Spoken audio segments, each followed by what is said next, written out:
Merhaba değerli izleyicilerim, Makasına Gari kanalıma hoş geldiniz. Sizlerle buluşmak için çok mutluyum.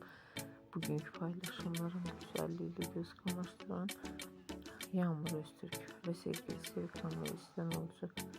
Herkes tarafından beğenilip sevilen oyuncularımız yazgı dizisiyle bir araya geldi. Hayranları tarafından sevilen çiftler düğün hazırlığına başlıyor. Yakında evleneceği komşuların kirliliğin güzel görüntülerini izlemek için kanalıma abone olmayı unutmayın. Hoşça kalın, sağlıcakla kalın arkadaşlar.